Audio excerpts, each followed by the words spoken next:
First guest today was one of Eastenders' most lovable cast members, starring as Heather Trott from 2007 to 2012. Yeah, but since leaving Albert Square, Cheryl Fergison has struggled to make ends meet after she was unable to work following a cancer diagnosis back in 2015. So, for almost a decade, she was left spiralling into debt, and earlier this year she was forced to turn to a food bank for help.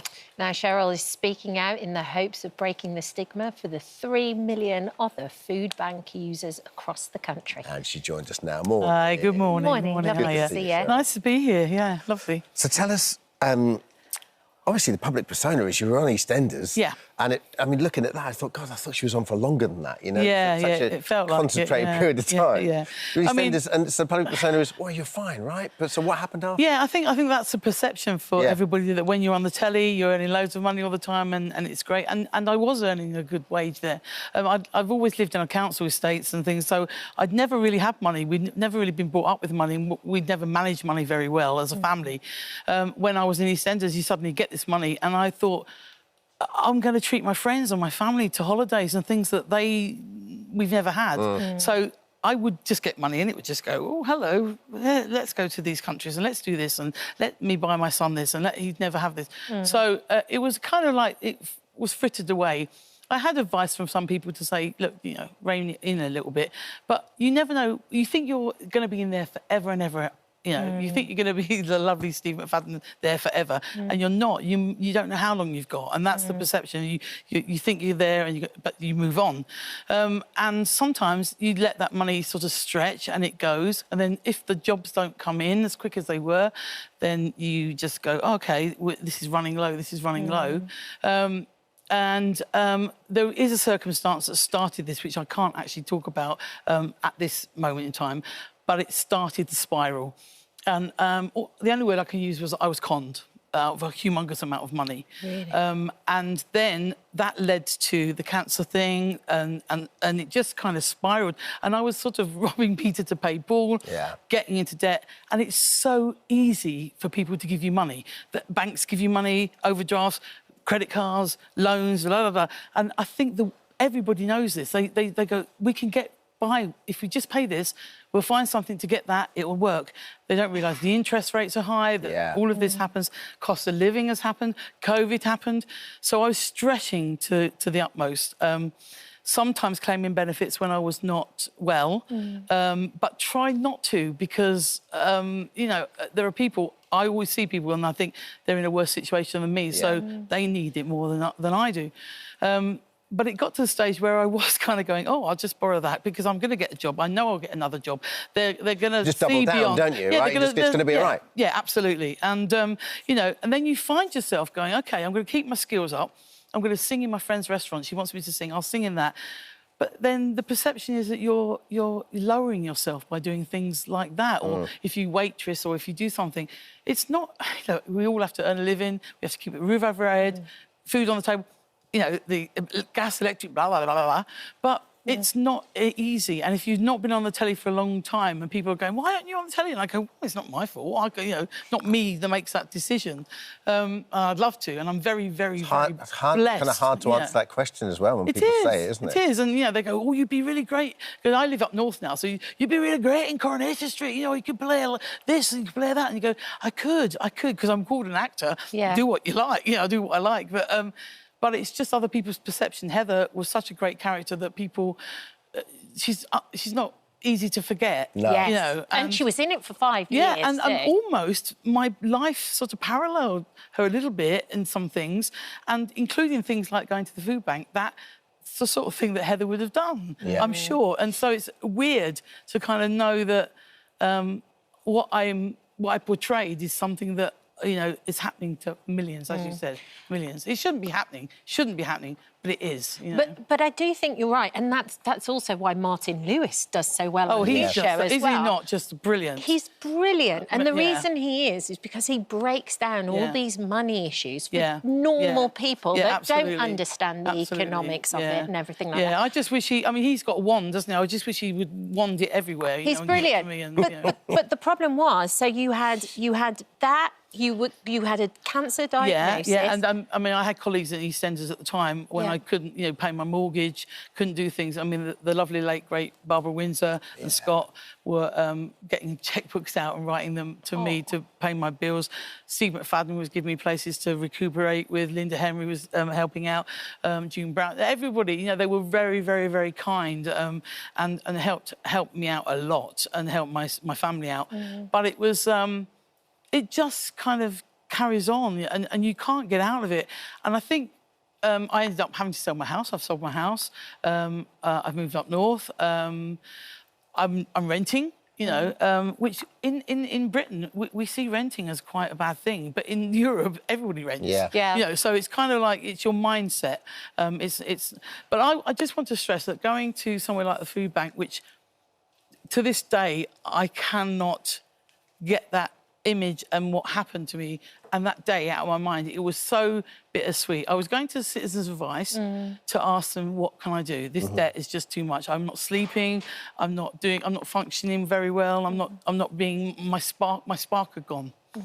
And I went to Citizens Advice and I sat there with pieces of paper and I thought, I'm not a pieces of paper girl. I don't know what to do. And they sat and they went through it and they went through it and they said, what are you earning? What have you got? Down to detail. And then she said, what are you doing for food? You've got no money? You've actually got no money for shopping? And I went, I don't know. And then she said, come with me. And she took my hand, literally, and we walked through this door. This is in Kirkham, up north where I live.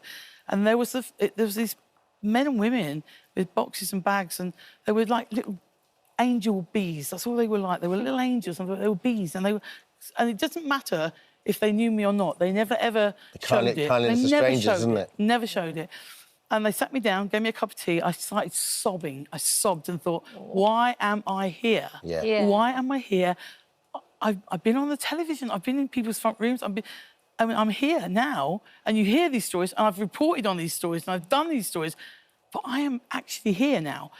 And then they filled my bags up with food, and they asked me if I had an animal, a pet or a cat, a dog, a cat. And I said, yeah, I've got a dog, Rosie. And they said, OK, she needs to eat, so we'll get some food. So they got tins of food. And I think this is the bit that got me. I was sat there with a cup of tea, sobbing, with 4 or 5 bags of food. And the lady said, we've got all these tins of celebrations and chocolates and things. What we do is we put some in bags and you can go home and have a cup of tea, because there's tea bags in there, and just have a little chocolate and just have a little sit down and think, and it might help you. And I said, thank you. And then she went, and this is it, she said, I knew this was in the spring, she just said, and here's a bunch of daffodils just to put on your table to make you just look at them and feel brighter. Little acts of human kindness, I just thought, I don't even buy myself flowers, but do you know what I mean? It's I was just thought, they have thought of everything. There was everything in those bags to make meals, toiletries, everything. And you just go... special people. They are special. Cheryl, I've just got a couple of questions, because, I think a lot of people are probably watching this and it resonates with them, because you put it so well. Before you know it, you're robbing Peter to pay Paul. Yeah, absolutely. And you're spiralling into debt. Yeah. So what would you say to people who are... You've come out of rock bottom now, right? You've just about to start in Panto. You're on the way up, right? You've got it. So what would you say to people who are where you were, however many years ago? I would say nothing is embarrassing. You talk about it, talk to the people closest to you who can help. Seek out the services. Services are there for a reason. They're there to help us. Just go to these people. It's not embarrassing, it's not shameful, it's nothing. You're going to have tears, you're going to have all of those things, but you are helping yourself and your close loved ones, and you can't help those people unless you're OK in your mind with it, and you've got to get it straight. And watch Martin Lewis for a start.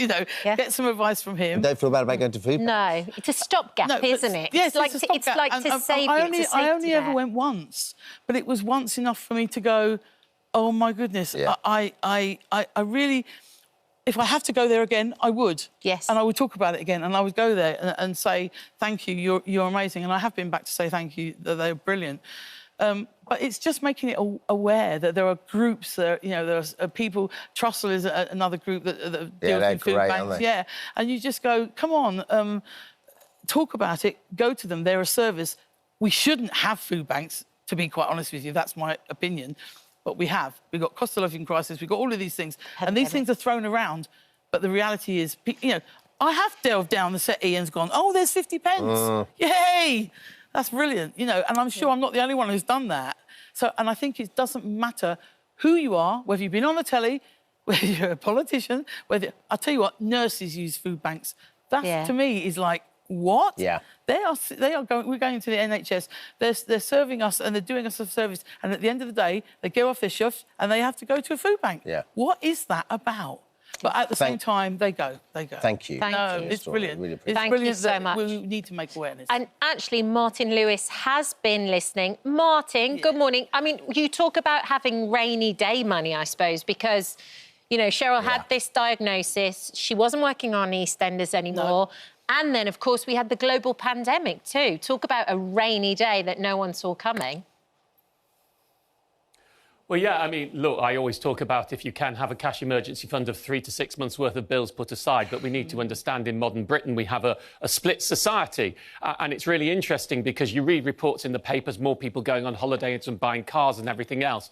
In the pandemic, an extra £150 billion of savings was built up. But that we have a nation divided between those people for whom everything's gone relatively well over the last few years and those people for whom life has been decimated. And this is what... And people are in their own echo chamber. If you're in one, you can't believe that there are people in the other group, and that works both ways round. I think what Cheryl said is absolutely worthwhile. I have long been recommending people go to the non-profit debt counselling agencies like Citizens Advice, National Debt Line, Step Change. And the biggest feedback I get from people after they've gone to those places is, I slept last night. Because I have my 3 tests for debt crisis. He's right.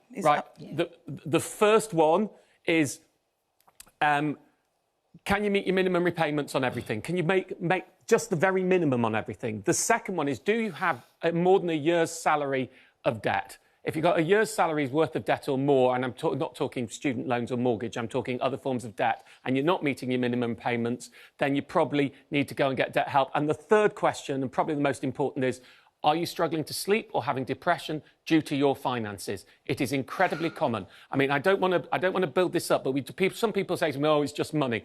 It is not just money. Money is at the core to the well-being in our societies. Through my Money and Mental Health Policy Institute charity, in England alone, and I need to be careful how I phrase this, 400,000 people, the last data we had, which is just over a year ago, contemplated taking their own lives due to their finances, and 100,000 people attempted it. It is not just money. Well, this is not something that we can allow in policy. It's absolutely at the core to our relationships, to a roof over our head, to our feeling of self-esteem. So looking after your money, managing, asking for help when you need it is so crucial. And Cheryl, well done for inspiring people and taking away the terrible stigma that shouldn't be there to asking for help. I applaud you for what you're thank saying. you. But money's not a dirty word, Martin. No. It's not a dirty word. And then those that have money and those that are, have got it, fantastic. I think when you have it, don't take it for granted. Don't take the people around you for granted.